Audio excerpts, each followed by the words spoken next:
भारत आणि यूएई मध्ये एलपीजी संदर्भामध्ये करार झालेला आहे। आत्ताची ही सगळ्यात मोठी बातमी आपण पाहतोय।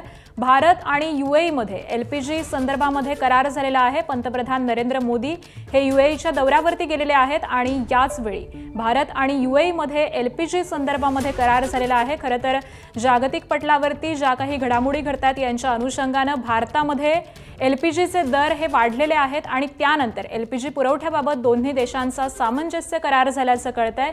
भारत आणि यूएई मध्ये एलपीजी संदर्भामध्ये हा करार झालेला आहे। पंतप्रधान नरेंद्र मोदी हे यूएईच्या दौऱ्यावरती आहेत आणि याच वेळी त्यांच्या उपस्थितीमध्ये भारत आणि यूएई मध्ये एलपीजी संदर्भामध्ये हा करार झालेला आहे।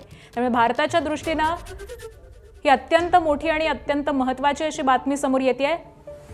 पेट्रोलियम साठ्यांबाबत देखील भारत आणि यूएई मध्ये करार झाल्याचं कळतंय। त्याचबरोबर एलपीजी संदर्भामध्ये देखील करार झालेला आहे। एलपीजी पुरवठ्याबाबत दोन्ही देशांमध्ये हा सामंजस्य करार झाला आहे। पेट्रोलियम साठ्यांबाबत देखील भारत आणि यूएई मध्ये करार झाल्याचं माहिती ही सध्या समोर येते। पंतप्रधान नरेंद्र मोदी आणि यूएई या दोन्ही देशांमध्ये हा करार झाल्याचं कळतंय। भारत आणि यूएई मध्ये एलपीजी संदर्भामध्ये करार झालेला आहे, तर एलपीजी पुरवठ्याबाबत दोन्ही देशांचा सामंजस्य करार झालाय। पेट्रोलियम साठ्यांबाबत देखील भारत आणि यूएई मध्ये करार झाल्याचं कळतंय। भारताची पेट्रोलियम साठ्यांबाबत भागीदारी असणार आहे यूएई बरोबर।